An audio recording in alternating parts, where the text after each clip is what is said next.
Subscribe करंतु विपिन बिहारी सामल channel को press करंतु पाखरे थिबा बेल आइकन को जा फल प्रतिदिन अपलोड होउथिबा आध्यात्मिक कथावस्तु को आपण माने सुनि परिबे। वर्तमान परिवार ठान राष्ट्र पर्यंत धर्मानुष्ठान पर्यंत भी आपण लक्ष्य करंतु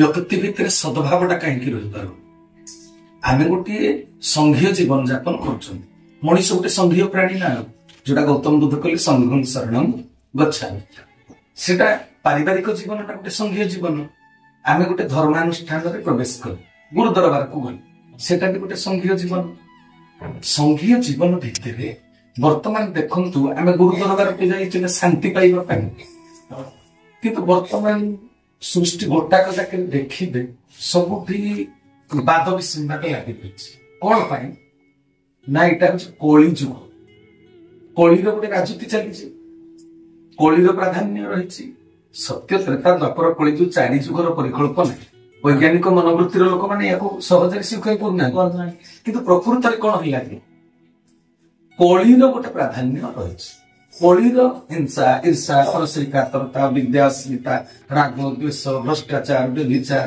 चोरी डकायती लुंठन गणधर्षण बलात्कार कपटता छलना एगुड़ाक सब कलिर पारिषद तेणु आमे जो धार्मिक जीवन यापन करुछंती पारिवारिक जीवन रे जड़े आउ जड़े कथा निजको स्वतंत्र मन से मान्यता खोजु मते मान्यता दियंतु समस्ते मान्यता खोजु जो मान्यता खोजा बल निजको जड़े बड़ मन करुचे आउ जने को छोट मन करुचे जहाँफल सद्भावटा नष्ट जोटा को कि अहंकार कहा जाउची मुंकार कहा जाउची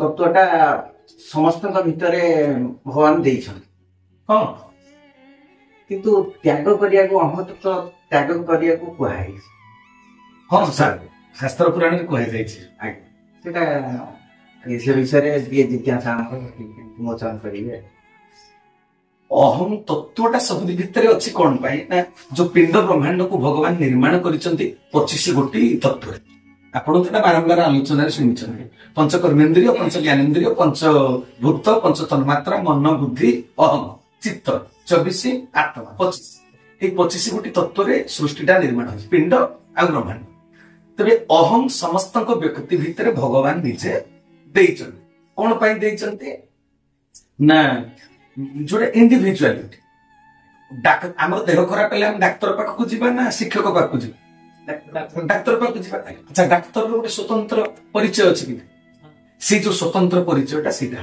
अहम समस्त भिन्न भिन्न स्वतंत्र करने अहम तत्वटा भितर भगवान जमी अजी भाई प्रार्थना गाइबे आश्रम दाम भाई भी प्रार्थना गाइबे किंतु दूर शुणिले आप कहीदेवी एटा दाम भाई गाउछन कि सेटा अजी भाई गाउछन कंठस्वर गोटे भिन्नता अच्छे आम भितर अहम तत्वटा भगवान देइचंती किंतु असुविधा कौन हो जिते बेले अहम तत्व आकार सहित जोगजुक्त हो जाउची सेटा कहा जाउची अहंकार अहम तत्व आम भितर अच्छे आम त्याग करि परिबानी अहम तत्व जो दिन त्याग कले बुझा पड़ो से दिन आम मृत्यु है मरण नई कहते मल्ले जाई प्रकृति तुटिब तेज प्रकृति भितर अहंकार रही ना मल्ले जाई प्रकृति तुटिब अहम तत्व आम भर जीवन अहम तत्व हूँ मंगलकारी ईश्वर जहाँ करती प्राणी मंगल तेणु आम भर अहम तत्वटा देइछन किंतु जेते बेले सी गोटे स्वतंत्र आकार धारण करुछि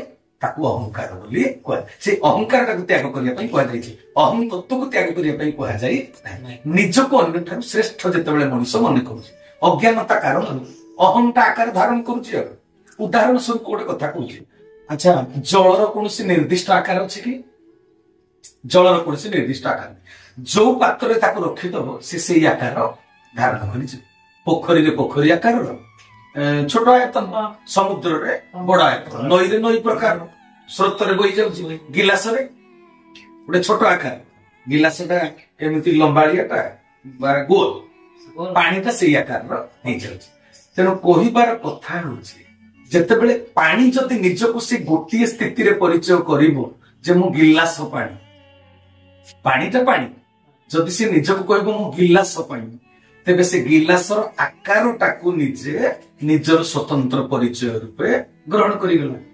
ସେଇଠି ଆସିଗଲା କଣ? ଅହଙ୍କାର ଆସିଗଲା।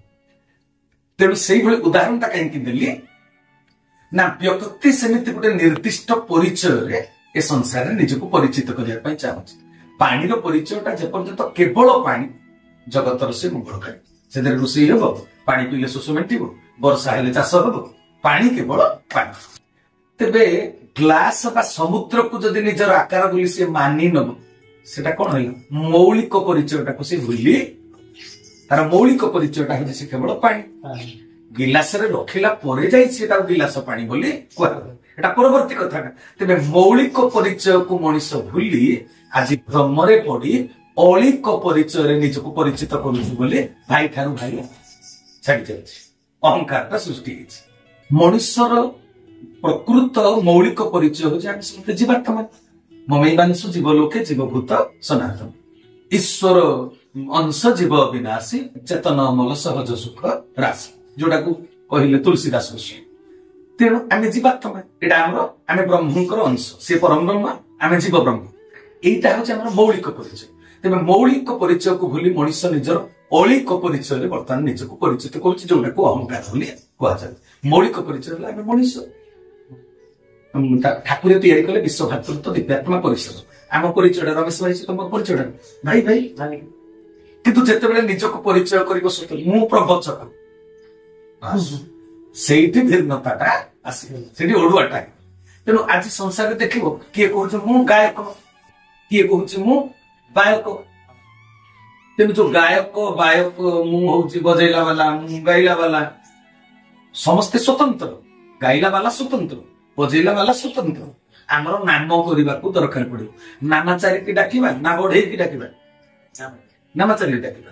ତେଣୁ ନାମାଚାରିର ଗୋଟେ ସ୍ୱତନ୍ତ୍ର ପରିଚୟ ନିଶ୍ଚୟ ଅଛି। କିନ୍ତୁ ସିଏ ଯଦି କହିବ ମୋଠୁ ନାମ ଭଲ ଗାଇଲା ବାଲା କେହି ନାହାନ୍ତି, ଏଇଟା ହେଲା ଅହଙ୍କାର। ତାଙ୍କ ଭିତରେ ନାମ ଗାଇବାର ଅଛି କଣ ଦକ୍ଷତା ଅଛି, ଏଇଟା ଅହଂ ତତ୍ତ୍ୱ। ସେ ସମସ୍ତଙ୍କଠୁ ସ୍ୱତନ୍ତ୍ର, ସେ ଭଲ ନାମ ଗାଆନ୍ତି, ଏଇଟା ଅହଂ ତତ୍ତ୍ୱ। କିନ୍ତୁ ମୁଁ ଯେ ସମସ୍ତଙ୍କଠୁ ଭଲ ନାମ ଗାଏ, ସେଇଟା ଅହଙ୍କାର। ଏଇ ଅହଙ୍କାର ପାଇଁ ଆଜି ସବୁ ପାରିବାରିକ ଜୀବନ ହଉ ବା ଧାର୍ମିକ ଜୀବନ ହଉ, ଧର୍ମ ଅନୁଷ୍ଠାନ ହଉ, ଏଇଗୁଡାକ ପାଇଁ ସବୁ ନଷ୍ଟ ହେଇଛି। ସୃଷ୍ଟିର କଲ୍ୟାଣ କରିବା ପାଇଁ ତମେ ଡାକ୍ତର ହେଇଛ, ଚିକିତ୍ସା କରିବ। ସୃଷ୍ଟିର କଲ୍ୟାଣ ପାଇଁ ତମେ ବୈଜ୍ଞାନିକ ହେଇଛ, ନୂତନ ଯନ୍ତ୍ର ଉଦ୍ଭାବନ କରିବ। କିନ୍ତୁ ଅନ୍ୟମାନଙ୍କ ଠାରୁ ମୁଁ ଶ୍ରେଷ୍ଠ, ମୁଁ ବୈଜ୍ଞାନିକ, ମୋ ସମସ୍ତେ ନ୍ୟୁନ, ମୁଁ ଡାକ୍ତର, ଏଇ ଯୋଉ ଜିନିଷ ବୁଝିପାର, ମୁଁ ବଡ ଅଫିସର, ସିଏ ହଉଛି ପିଅନ, ଛୋଟ କର୍ମଚାରୀ। ଆମେ ଈଶ୍ୱରଙ୍କ ଉଦ୍ଦେଶ୍ୟ ପୂର୍ଣ୍ଣ କରିବାର ଯୋଗ୍ୟ ପାତ୍ର ହେଇକରି ଧରାପୃଷ୍ଠକୁ ଆସିଛନ୍ତି। ହେଲେ ସଂସାର ଖେଳରେ ଖେଳାଳି ହେଇକରି ଯୋଉ ମ୍ୟାନ ଅଫ ଦ ମ୍ୟାଚ ହେଲେ, ଏ ମ୍ୟାନ ଅଫ ଦ ମ୍ୟାଚ ଯିଏ ହେଲା, ସିଏ କହୁଛି ମୁଁ ହଉଛି ଶ୍ରେଷ୍ଠ, 11 ଜଣ ଖେଳାଳିଠୁ ମୁଁ ହଉଛି ଶ୍ରେଷ୍ଠ। ଆଚ୍ଛା, ଦଳୀୟ ଖେଳଟା ହେଲା ବୋଲି ତୁ ସିନା ମ୍ୟାନ ଅଫ ଦ ମ୍ୟାଚ ହେଲୁ, ଯଦି ଦଳ ଯାକ ଖେଳି ନଥାନ୍ତେ ତୁ ମ୍ୟାନ ଅଫ ଦ ମ୍ୟାଚ ହେଇଥାନ୍ତୁ। ଏଇ ଯୋଉ ବିଚାର ବୋଧଟା ମଣିଷ ଭିତରେ ଆଉ ରହୁନାହିଁ। ତେଣୁ ଭୌତିକ ପରିଚୟକୁ ମଣିଷ ନିଜର ପରିଚୟ ବୋଲି ମାନି ଯାଉଛି। ସଂସାର ହାଟରୁ ଅର୍ଜନ କରିଥିବା ସଉଦାକୁ ଆମେ ଆମର ପରିଚୟ ବିବେଚନା କରୁଛନ୍ତି ନା। ସେ ବଡ ଘରଟା କାହାର? ନା ଅମୁକ ପଟ୍ଟନାୟକର। ଘର ପାଇଁ ପଟ୍ଟନାୟକ ବାବୁ ବଡ ଲୋକ ବୋଲି ପରିଚିତ, ଘରଟା ପରିଚୟ। ତେଣୁ ଏଇଟା ବର୍ତ୍ତମାନ ସମାଜରେ ହେଇଛି। ନେମ୍ ପ୍ଲେଟକୁ ନେଇ ଅମୁକ ଡାକ୍ତର, ଡକ୍ଟର ଅମୁକ। ଆଉ ମୁଁ ଫୋନ କଲେ ପରା, ଯଦି ମତେ ମୟୂରଭଞ୍ଜରୁ ଜଣେ ଫୋନ କରୁଛି, ହ୍ୟାଲୋ ଭାଇ, ମୁଁ ଇଞ୍ଜିନିୟର କିଶୋର ମହାପାତ୍ର କହୁଥିଲି, ସେ ବିଶେଷଣଟା ଯୋଡିକିରି କହୁଛୁ, କେବଳ ଭାଇ କହିଲେ କଣ ଚଳିବ? ତେଣୁ କହିବାର ତାତ୍ପର୍ଯ୍ୟ ହେଲା, ଏଇଟା ହଉଛି ଅଜ୍ଞାନତା। ମୌଳିକ ପରିଚୟକୁ ଭୁଲି ଯାଉଛି ବୋଲି ମଣିଷ ଭିତରେ ଅହଙ୍କାରଟା ରହିଛି। ବର୍ତ୍ତମାନ ଅହଙ୍କାରକୁ ସମସ୍ତେ ଅଭ୍ୟାସ କରୁଛନ୍ତି। ମୌଳିକ ପରିଚୟଟାକୁ ଯେତେବେଳେ ଅହଙ୍କାରଟାକୁ ଭୁଲିଯିବ, ସେତେବେଳେ କଣ ଆମେ ହେଇଯିବା? ଓଙ୍କାର। ଅହଙ୍କାରଟା ହଉଛି ମୁଁକାର। ଉଦ୍ଧବ ହେତୁ ରଖିଥିବୁ, ମୁଁ ମଲେ ମତେ ତୁ ପାଇବୁ। ଉଦ୍ଧବ କହିଲେ ମୁଁ ତ ଆପଣଙ୍କ ପାଖରେ ଅଛି, ଆଉ ପାଇନି କଣ? କହିଲେ ନା, ଏଇଟା ମୋର ପ୍ରକୃତ ସ୍ୱରୂପ ନୁହେଁ। ଅର୍ଜୁନ ପ୍ରକୃତ ସ୍ୱରୂପକୁ ଯେ ପର୍ଯ୍ୟନ୍ତ ଦେଖିନି, ସେ ପର୍ଯ୍ୟନ୍ତ ଗାଣ୍ଡିବ ଧନୁ ଧରୁନି କି କୃଷ୍ଣଙ୍କ କଥାକୁ ମାନୁନି, ଯୁଦ୍ଧ କରିବାକୁ ପ୍ରସ୍ତୁତ ନୁହେଁ। ଯେତେବେଳେ ପ୍ରକୃତ ସ୍ୱରୂପଟାକୁ ଦେଖିଦେଲା, ରାଜି ହେଇଗଲା। ବିଶ୍ୱରୂପ ଦର୍ଶନ ପରେ ରାଜି ହେଇଗଲା ନା। ତେଣୁ ଯେପର୍ଯ୍ୟନ୍ତ ନିଜର ବଳବହକ ନିଜର ଅହଙ୍କାରକୁ ବ୍ୟକ୍ତି ସାବ୍ୟସ୍ତ କରୁଛେ ସେ ପର୍ଯ୍ୟନ୍ତ ସେ ଜଗତର କଲ୍ୟାଣ ପାଇଁ ଯୋଗ୍ୟ ହେଇପାରିବ ନାହିଁ। ଜୀବ ଯଦି ତାର ସ୍ଥୂଳ ପରିଚୟର ଆକାରକୁ ସ୍ୱୀକାର ନ କରନ୍ତା ତାହେଲେ ତାର ପରିଚୟଟା କଣ ହେଇଥାନ୍ତା? ଓଙ୍କାର ହେଇଥାନ୍ତା ନା। ଅହଂ ବ୍ରହ୍ମସ୍ମି ଶାସ୍ତ୍ରରେ କଣ କୁହାଯାଏ? ଅହଂ ବ୍ରହ୍ମସ୍ମି ତତ୍ତ୍ୱଂ ଅସି। ତୁମେ ହଉଛ ସିଏ, ମୁଁ ହଉଛି ସେଇ ବ୍ରହ୍ମ। ତେବେ ଏଇ ବିଚାରଟାକୁ ମଣିଷ ଭୁଲି ଯାଉଛି। ଅହଂ ଯଦି ପାର୍ଥିବ ଆକାର ଗ୍ରହଣ ନ କରନ୍ତା ତାର ମୌଳିକ ଆକାର ସେ ସ୍ଥିତିବାନ ହେଇକି ରହନ୍ତା। ଜୀବ ମୁଁକାର ବା ଅହଙ୍କାର ନୁହେଁ, ସିଏ ଓଙ୍କାର। ଅହଂ ଡାକ୍ତର ନୁହେଁ, ଅହଂ ମୁଁ ସରପଞ୍ଚ ନୁହେଁ, ଅହଂ ବ୍ରହ୍ମସ୍ମି। এই বিচারটা মনুষ্য ভিতরে রହୁନି। জীবর শুদ্ধ স্বরূপ ହେଲା সে হচ্ছে ঈশ্বরଙ୍କର ଅଂଶ। ঈশ্বর ଅଂଶ জীব ଅବିନାଶୀ। ବୁଝିପାରୁଛ ନା କଥା? ତେଣୁ ଏଇ ମୂଳ ପରିଚୟକୁ ମାୟାଗ୍ରସ୍ତ ହୋଇକରି ଜୀବ ଭୁଲି ଯାଉଛି। ଦେହ ଭିତରେ ଆତ୍ମା ଅଛି, ଆତ୍ମାକୁ ଭୁଲି ଯାଇ ଡେଙ୍ଗା ଗୋରା ଆକର୍ଷଣୀୟ ଚେହେରାକୁ ସିଏ ନିଜର ପରିଚୟ ବୋଲି ବିବେଚନା କରୁଛି। ସେଥିପାଇଁ ଗର୍ବଟା ଆସୁଛି ନା। ଶରୀରର ଆକାରକୁ ଯେତେବେଳେ ସେ ଗ୍ରହଣ କରି ଯାଉଛି ସେତେବେଳେ ଅହଙ୍କାରଟା ତା ଭିତରେ ପ୍ରବେଶ କରୁଛି, ଅହଙ୍କାରଟା କାର୍ଯ୍ୟକାରୀ ହଉଛି। ପାତ୍ରକୁ ନେଇ, ଖୋଳପାକୁ ନେଇ, କଳେବରକୁ ନେଇ, ଉପରଟାକୁ ନେଇକିରି ମଣିଷ ଅହଙ୍କାରଟା ପ୍ରୟୋଗ କରୁଛି। ତେଣୁ ପ୍ରତ୍ୟେକଟି ଜୀବର ସ୍ୱତନ୍ତ୍ର ପରିଚୟ ଅଛି। ଆପଣ ଯୋଉଟା କହିଲେ ସମରି ଭିତରେ ତ ଅହଂ ତତ୍ତ୍ୱ ଅଛି, କିନ୍ତୁ ଅହଙ୍କାର କରିବାକୁ ମନା କରାଯାଇଛି କାହିଁକି? ତାର କାରଣ ହେଲା ସବୁରି ସ୍ୱତନ୍ତ୍ର ପରିଚୟ ଅଛି। ଏଇଟା ହଉଛି ଅହଂ ତତ୍ତ୍ୱ। ତାହା ହେଉଛି ମାନେ ସୃଷ୍ଟିର ମୌଳିକତା ଯୋଉଟା। କିନ୍ତୁ ଜଣେ ଗାୟକର ସ୍ୱତନ୍ତ୍ର ପରିଚୟ ଅଛି, ଇଞ୍ଜିନିୟରର ପରିଚୟ ଅଛି। ଏଟା ହଉଛି ଗୋଟେ ଇଣ୍ଡିଭିଜୁଆଲିଟି, ଆମର ଏଟା ହଉଛି ଈଶ୍ୱରକୃତ। କିନ୍ତୁ ଗାୟକ ଶିରୋମଣି ବୋଲି ନିଜକୁ ବଡ ମନେ କରିବା, ଏଇ ଯୋଉ ମନୋବୃତ୍ତିଟା ହଉଛି ଏଟା ମନୁଷ୍ୟ କୃତ୍ୟ ନାହିଁ। ଅହଂ ତତ୍ତ୍ୱଟା ଈଶ୍ୱର କରୁଛି, କିନ୍ତୁ ଅହଙ୍କାରଟା ହଉଛି ମନୁଷ୍ୟ। ତେଣୁ ଏଇ ଅହଙ୍କାର ସବୁଠାରେ ଆମର ଯୋଉ ସଂଘୀୟ ଜୀବନକୁ ନଷ୍ଟ କରୁଛି, ସଂହତିଟାକୁ ନଷ୍ଟ କରୁଛି, ଏକତାଟା ନଷ୍ଟ କରୁଛି। ତେଣୁ ନିଜକୁ ପରିପକ୍ୱ ମନେ କରିବାଟା ହଉଛି ଅହଙ୍କାର। ପରିପକ୍ୱ ସବୁଠୁ ବଡ। ଠାକୁରେ ପ୍ରଥମ ସଂଖ୍ୟା ଚରମରେ କହିଲେନି କି ସୁଚରିତ୍ର ପ୍ରତି ଦୃଷ୍ଟି ଦବୁ, ତୁ ମନରେ ଭାବିବୁ ନାହିଁ ଯେ ଆମେ ସମ୍ପୂର୍ଣ୍ଣ ଠିକ ହେଇଯାଇଛୁ ବୋଲି। ଠାକୁରେ ପ୍ରଥମ ସଂଖ୍ୟା ଚରମରେ ଏଟା କହିଛନ୍ତି। ତେଣୁ ଉଦାହରଣ ଟିକେ ଦେଖନ୍ତୁ, ନଡିଆ ଯେପର୍ଯ୍ୟନ୍ତ କଞ୍ଚା ଅଛି, ସିଏ ପଇଡ ହେଇକିରି ଯେ ପର୍ଯ୍ୟନ୍ତ ଅଛି, ତା ଭିତରଟା କୋମଳ ଅଛି, କଅଁଳିଆ ଅଛି। ପୁଣି ସିଏ କଣ ହେଇଛି? ଉପର ଖୋଳପା ସହିତ ଲାଗିକିରି ଅଛି। ଯେପର୍ଯ୍ୟନ୍ତ କଞ୍ଚା ପଇଡଟା କଞ୍ଚା ଅଛି ନଡିଆଟି, ଯେତେବେଳେ ଶୁଖିକିରି ପରିପକ୍ୱ ହେଇଯାଉଛି, ପାଚିଲା ହେଇଯାଉଛି ନଡିଆଟା, ସେତେବେଳେ ତା ଭିତରଟା ଟାଣ ହେଇଯାଉଛି। ପୁଣି ସିଏ ତା ଖୋଳପାଠୁ ଅଲଗା ହେଇଯାଉଛି। ଖୋଳପା ଠାରୁ ସେତେବେଳେ ତାର ସମ୍ପର୍କଟା ତୁଟି ଯାଉଛି। ବ୍ୟକ୍ତି ଯଦି ନିଜକୁ ପାଚିଲା ବୋଲି ସବୁବେଳେ ଭାବିବ, ପରିପକ୍ୱ ଭାବିବ, ସମସ୍ତଙ୍କ ଠାରୁ ବଡ ଭାବିବ, ସବଜାନ୍ତ ଆଦମୀ ବୋଲି ନିଜକୁ ଭାବିବ, ତେବେ ଅହଙ୍କାରଟା ବଢିଯିବ। ତେଣୁ ନଡିଆର ଭିତର ଅଂଶ ଭଳି କଠିନ, ଟାଣ, ନିଷ୍ଠୁର ହେଇଯାଉଛି এই ମଣିଷ ଗୁଡାକ। ନିଜକୁ ବଡପଣରେ ନିଜକୁ ସାବ୍ୟସ୍ତ କରୁଛି। ତାକୁ ଆବୃତ କରି ରଖିଥିବା ରକ୍ଷା କବଚ ଯୋଉଟା ଖୋଳପାଟ, ତାଠୁ ସମ୍ପର୍କଟା ତୁଟେଇ ଦଉଛି। ଆଉ ତେଣୁ ଆମର ପରିଚୟ ସଂଘ ପାଇଁ ନା ଆଉ କା ପାଇଁ? ଆମେ ସଂଘୀୟ ପ୍ରାଣୀ ନା। ସଂଘ ଭିତରେ ଲାଗିକରି ଥିଲେ ଆମର ପରିଚୟଟା ସୁଦୃଢ ହେଇକି ରହିବ। କିନ୍ତୁ ସଂଘ ଯେତେବେଳେ ନିଜକୁ ସ୍ୱତନ୍ତ୍ର ବୋଲି ମନେ କରିବ, ସେତେବେଳେ ବୁଦ୍ଧିଜୀବୀ ଲୋକମାନେ ତୁମର ଅହଂଜ୍ଞାନ ପ୍ରୟୋଗ ହେଲେ ବୋଲି ସେ ବୁଝିବେ ନା। ତେଣୁ ନିଜକୁ ପ୍ରତିଷ୍ଠିତ କରିବାର ହୀନ ଉଦ୍ଦେଶ୍ୟ ସେତେବେଳେ ମଣିଷ ନିଜ ଭିତରେ ପୋଷଣ କରେ। ବୁଝିପାରୁଛ ନା? ଆଉ ସଂସାରରେ ବହୁତ ଘଟଣା ଘଟୁଛି। ଦେଖ, ଗୋଟେ 70 ବର୍ଷର ବୁଢାଟେ ସେ ଗୋଟେ 20-21 ବର୍ଷର ଯୁବତୀ କି ବିବାହ କରିବା ପାଇଁ ଚାହୁଁଛି। ଯଦି ସ୍ତ୍ରୀଟା ମରିଗଲା, କଣ ପାଇଁ? କଳି ଯୁଗରେ ତମେ ଦେଖୁଛ ନା? ଦେଖେ, ପୁଣି ଯେତେବେଳେ ନିଜର ବଳ ବୟସ ନାହିଁ, ସେଠି ନିଜର ଶକ୍ତି ପ୍ରୟୋଗ କରିପାରୁନି, ସେ ଯୁବତୀ ଯାହା ଖୋରାକ ଦରକାର ଭରଣ ପୋଷଣ ଦେଇପାରୁନି, ତାଠୁ ତିରସ୍କୃତ ହଉଛି, ବଡ। ତେଣୁ ନିଜ ଭିତରୁ ବଡପଣାଟାକୁ ସେ ଛାଡୁ ନାହିଁ। ବୁଝିପାରୁଛ ନା? ଲୋକ ତାଠୁ ଦୂରେଇ ଯାଉ ଗଲେ ବି ସେ ବୁଝିପାରୁନି ଯେ ମୋର ଅହଂଜ୍ଞାନ ପାଇଁ ହିଁ ମୋଠୁ ବ୍ୟକ୍ତି ଦୂରେଇ ଯାଉଛନ୍ତି ବୋଲି। ଏଟା ସେ ବୁଝିପାରୁନି। ତ ନିଜର ପାରିଲା ପଣିଆଟା ଦେଖେଇବାକୁ ଚେଷ୍ଟା କରୁଛି।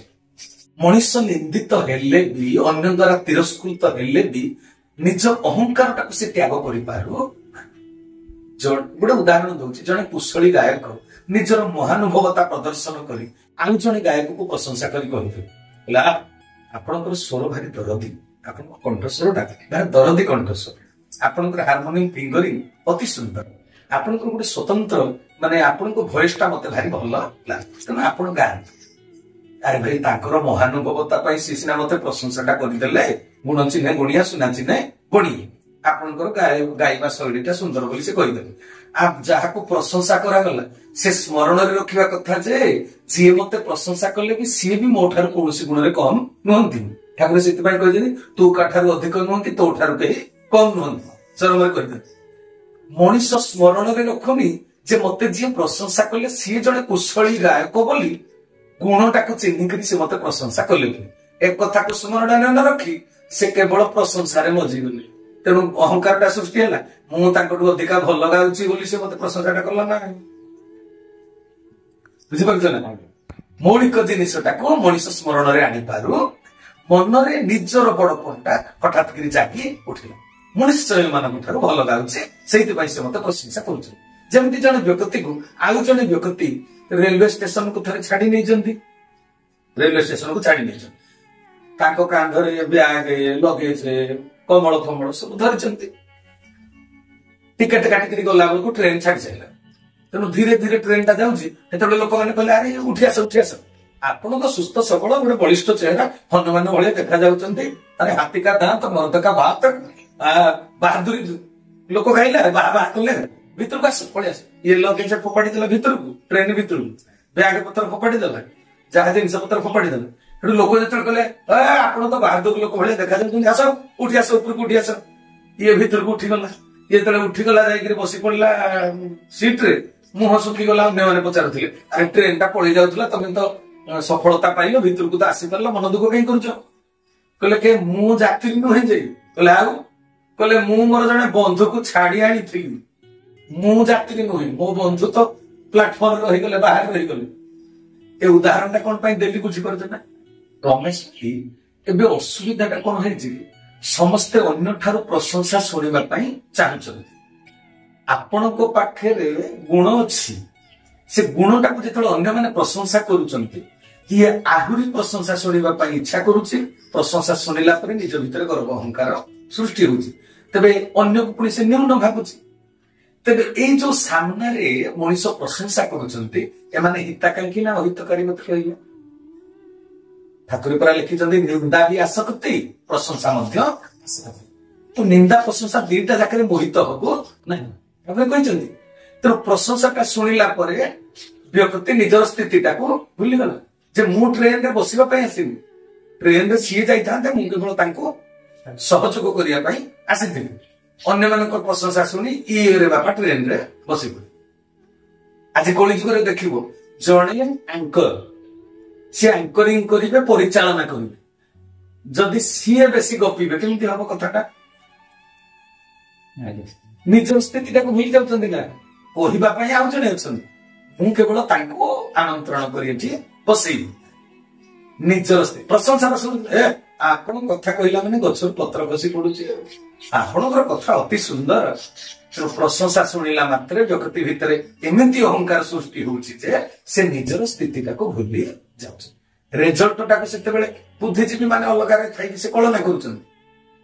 ତେଣୁ ମୋ ଠାକୁର କହିଲେ, ନିନ୍ଦା ପ୍ରଶଂସାରେ ମୋହିତ ହବୁ ନାହିଁ, ତାହା ମଧ୍ୟ ଆସକ୍ତି। ତେଣୁ ନିଜ ଭିତରେ ଦାସ ଭାବକୁ ଜାଗ୍ରତ କରି ରଖିବାଟା କଥା। ଯିଏ ଦାସ ସେ ହଉଛି କୃପାପାତ୍ର। ଅନ୍ୟକୁ ପ୍ରଶଂସା କରିବାର ଗୁଣ ନିଜ ଭିତରେ ସାଇତି ରଖିବ, ହେଲେ ଅନ୍ୟଠାରୁ ନିଜର ଯୋଉ ପ୍ରଶଂସା ଶୁଣିବ ତାକୁ ସାଇତିକି ରଖିବନି, ଏକାଣ୍ଡରେ ପୁରେଇ ସେକାଣ୍ଡରେ ବାହାର କରିଦବ। ସେଥିରେ ଉତ୍ଫୁଲ୍ଲିତ ହବ ନାହିଁ କି ଆତ୍ମହରା ବି ହବ ନାହିଁ। ପ୍ରଶଂସାରେ ମୋହିତ ହେଲେ ରାକ୍ଷସର ପରିଚୟ ବହନ କରିବ। କୁମ୍ଭକର୍ଣ୍ଣ ଜାଣିଛ ନା, ରାବଣର ଭାଇ କୁମ୍ଭକର୍ଣ୍ଣ। କୁମ୍ଭକର୍ଣ୍ଣ, କୁମ୍ଭ କହିଲେ ମାଠିଆ, ଆମ ଶରୀରଟାକୁ ମାଟି ଘଟ କୁହାଯାଇଛି। ରାଧାକୃଷ୍ଣ ରାଧାକୃଷ୍ଣ ରାଧାକୃଷ୍ଣ ରଟରେ ଦେଖୁ ଦେଖୁ ଛୁଟିଯିବ ଇଏ ତ ମାଟି ଘଟ। ତେଣୁ ଆମର ମାଟି ଘଟ ଏଇଟା, ଏଥିରେ କାନ ଅଛି, ଆଉ କୁମ୍ଭରେ ଅଛି କର୍ଣ୍ଣ। ଆଉ ତେଣୁ ଆମେ ସବୁ ଗୋଟିଏ ଗୋଟେ କୁମ୍ଭକର୍ଣ୍ଣ କେତେବେଳେ ହବା ଜାଣିଛୁ? ରାକ୍ଷସର ପରିଚୟ ବହନ କରିବା ଯେତେବେଳେ କାନ ଭିତରେ ପଶୁଛି କଣ, ଅନ୍ୟମାନଙ୍କର କଥା ଗୁଡାକ। ନିନ୍ଦା ଶୁଣିଲେ ଆପଣ ରାଗିକିରି ବଞ୍ଚ, ପ୍ରଶଂସା ଶୁଣିଲେ ଅହଙ୍କାର ବଢେଇବା। ତେଣୁ ଆମେ ସବୁ ଜଣେ ଜଣେ କୁମ୍ଭକର୍ଣ୍ଣ। ଯଦି ସେଇଥିପାଇଁ ମୋ ଠାକୁର କହିଲେ ନିନ୍ଦାକୁ ଯତନରେ ସାଇତି ରଖିବୁ, କିନ୍ତୁ ଆମେ ସାଇତିକି ରଖୁଛନ୍ତି କାହାକୁ? ପ୍ରଶଂସା। ଯିଏ ଆମର ପ୍ରଶଂସା କଲା ସିଏ ଆମ ପ୍ରତି ଅନୁକୂଳ, ଆମେ ତା ପାଇଁ ଭଲ ଲୋକ ରହିବା, ଆମର ସମ୍ପର୍କ ଭଲ ରହିବା। କିନ୍ତୁ ଆମେ ଜଗତ ଯାକର କଲ୍ୟାଣ କରିବା ପାଇଁ ଆମେ ଜନ୍ମ ହେଇଛେ। ତେବେ ଜଗତ ଯାକର ଯଦି କଲ୍ୟାଣ କରିବା ପାଇଁ ଜନ୍ମ ହେଇଯିବ, ଯିଏ ତମର ନିନ୍ଦା କରୁଛି, ଶତ୍ରୁତା କରୁଛି, ତାର ମଙ୍ଗଳ ବିଧାନ ତମର କର୍ତ୍ତବ୍ୟ କି ନୁହେଁ? ନିଜର ଯେତେବେଳେ ମାନ୍ୟତା ଖୋଜିବ, ଯିଏ ପ୍ରଶଂସା କରିବ ତା ଉପରେ ତମେ ଅନୁକୂଳ, ଯିଏ ନିନ୍ଦା କଲା ତା ସହିତ ଶତ୍ରୁତା ରକ୍ଷା କରିବ। ଆଉ ସଂହତି ନଷ୍ଟ ହେଲା ନା ନଷ୍ଟ ହେଲାନି? ଠାକୁର କହିଲେ ପରା ତୁ ଏଭଳି ଭାବେ କର୍ମ କରିବୁ ଯେଭଳି ସବୁରି ଭିତରୁ ଅହଙ୍କାର ଅଭ୍ୟାସ ସୂତ୍ର ଦ୍ୱାରା ଦବିଯିବ। ଅନ୍ୟ ଭିତରୁ ଅହଙ୍କାର ଦୂର କରିବାକୁ ତୁ ଚେଷ୍ଟା କରିବୁ। ଯେଉଁମାନେ ପ୍ରକୃତରେ ଅହଙ୍କାରୀ ସେମାନେ ମ୍ଲେଚ୍ଛ, ସେମାନେ ହଉଛନ୍ତି ରାକ୍ଷସ। ତେଣୁ ଶ୍ରୀରାମଙ୍କ ବିରୁଦ୍ଧରେ କୁମ୍ଭକର୍ଣ୍ଣ ରାବଣ। ତେଣୁ ବର୍ତ୍ତମାନ ପରିପ୍ରେକ୍ଷୀରେ ଧର୍ମ ଦରବାରରେ ବି ଆପଣ ଦେଖିବେ, ଯୋଉମାନେ ଗୁରୁଙ୍କର ଭାବଧାରାର ବିପରୀତ ମୁଖୀ କର୍ମ କରି ନିଜକୁ ଅହଙ୍କାରୀ ସଜେଇଛନ୍ତି, ସେମାନେ ଧର୍ମ ସଂସ୍ଥାପନର ବିରୋଧୀ ନା ସହଯୋଗୀ? ସେମାନେ ବିରୋଧୀ ନା। ତେଣୁ ସେମାନେ ନିଜକୁ ମ୍ଲେଚ୍ଛ ଭାବରେ ତିଆରି କରୁଛନ୍ତି। ତେଣୁ ଶରୀରକୁ ନେଇକିରି, କଳା ଗୋରା ପାର୍ଥକ୍ୟକୁ ନେଇକିରି, ପାଠ ପଢାକୁ ନେଇକିରି, ମୋ ଠାକୁର ସେଇଥିପାଇଁ ଦଶମତକ କହିଦେଲେ ନା, ଉଚ୍ଚ ନିଚ ଭେଦଭାବ ରଖିବୁ ନାହିଁ, ଶିକ୍ଷାଗତ ଯୋଗ୍ୟତା ମାପିବୁ ନାହିଁ, ବଡ ସାନର ବିଚାର କରିବୁ ନାହିଁ। ଏଗୁଡା କଣ ପାଇଁ କୁହାଯାଇଛି? ଜଣକ ଠାରୁ ଅନ୍ୟ ଜଣକୁ ଏଟା କରୁଛି, ଦୂରେଇ ଦଉଛି, ତଫାତ୍ ପ୍ରଭେଦ ସୃଷ୍ଟି କରୁଛି, ସାମ୍ୟବାଦଟା ପ୍ରତିଷ୍ଠା ହେଇପାରିବ। ତେଣୁ ଏଟା ଆମର ଶରୀରର ଆକାରକୁ ନେଇକିରି, ପାଣି ଯେମିତି ନିର୍ଦ୍ଦିଷ୍ଟ ଆକାର ନାହିଁ, ସେ ଆକାର ଗ୍ରହଣ କଲା ମାତ୍ରେ ସେଇଟା ହେଲା ତାର ଅହଙ୍କାର। ତେଣୁ ଆମେ ଯୋଉ ପ୍ରତିଷ୍ଠା ପାଇଲେ, ପଦବୀ ପାଇଲେ, ମାନପତ୍ର ପାଇଲେ, ତାକୁ ନେଇକିରି ମୌଳିକ ପରିଚୟଟାକୁ ଭୁଲିକିରି ଯେତେବେଳେ ପରବର୍ତ୍ତୀ ପରିଚୟଟାକୁ, ପଦବୀଟାକୁ ଆମେ ଧରି ରଖିଲେ, ସେତେବେଳେ ଆମ ଭିତରେ ଅହଙ୍କାର ସୃଷ୍ଟି ହେଲା। ଆଉ ଅହଙ୍କାର ସଂହତି ନଷ୍ଟର ହଉଛି ମୂଳ କାରଣ। ତେବେ ରମେଶ ଭାଇ ଏବେ ବୁଝିପାରିଲ ନା? ହଠାତ୍ କରି ତ ମତେ ଆଜି ପଚାରିଲ, ତେଣୁ ହଠାତ୍ କରି ପ୍ରଶ୍ନର ଉତ୍ତରଟା ହଠାତ୍ କରି ଯାହା ହବା କଥା ହବ। ତେଣୁ ଆମ ସବୁରି ଭିତରେ ଅହଂ ତତ୍ତ୍ୱଟା ଈଶ୍ୱର କଲ୍ୟାଣ ପାଇଁ ଦେଇଛନ୍ତି। ସମସ୍ତେ ହେଉଛନ୍ତି ସ୍ୱତନ୍ତ୍ର, ସେଇଥିପାଇଁ ଅହଂ ତତ୍ତ୍ୱଟା ଦିଆଯାଇଛି। କିନ୍ତୁ ଅହଂ ଜ୍ଞାନ ପ୍ରୟୋଗ କରିବା ପାଇଁ ଠାକୁର ମନା କରିଛନ୍ତି। ଯୋଉ ଆମର ଦଶମ ଦେଖରେ ଅଛି, ଅହଂ ଜ୍ଞାନ ପ୍ରୟୋଗ କରିବୁ ନାହିଁ। ଆମ ଭିତରେ ଜ୍ଞାନ ଥାଇପାରେ, ଆମେ ଜ୍ଞାନଟା ସୃଷ୍ଟିର କଲ୍ୟାଣ ପାଇଁ ବିତରଣ କରିବା, କିନ୍ତୁ ମୁଁ ସବୁ ଜାଣିଛି, ମୋ କଥା ରହୁ, ମୋ କଥା ତୁମେ ରକ୍ଷା କରିବାକୁ ବାଧ୍ୟ। ସମସ୍ତଙ୍କର ମତ ନେଇକିରି ଗୋଟେ ଅନୁଷ୍ଠାନ ଚାଲିବ। ନିଜର ମତକୁ ଯଦି ସାବ୍ୟସ୍ତ କରିଦେଲ, ଅହଙ୍କାରୀ ହେଇଗଲ। ଅହଙ୍କାରୀ ଦ୍ଵାରା ଜଗତର କଲ୍ୟାଣ ହେଇପାରିବନି। ତେବେ ଅହଂ ତତ୍ତ୍ୱ ଆମ ଭିତରେ ରହିବ। ଅହଙ୍କାରକୁ ତ୍ୟାଗ କରିବା ପାଇଁ କୁହାଯାଇଛି। ଉଦ୍ଧବ ହେତୁ ରଖିଥିବ, ମୁଁ ମଲେ ମତେ ତୁ ପାଇବୁ, ଯୋଉଟା କୁହାଯାଇଛି। ଠାକୁର ମୋର କହିଲେ, ମୁଁ ମୋର ମତେ ମାରିବୁ ଯେବେ, ଧନରେ ଆମକୁ ପାଇବୁ ତେବେ। सब्सक्राइब करंतु विपिन बिहारी सामल चैनल को प्रेस करंतु पाखरे थिबा बेल आइकन को, जा फଳରେ प्रतिदिन अपलोड होउथिबा आध्यात्मिक कथावस्तु को आपण माने सुनि परिबे।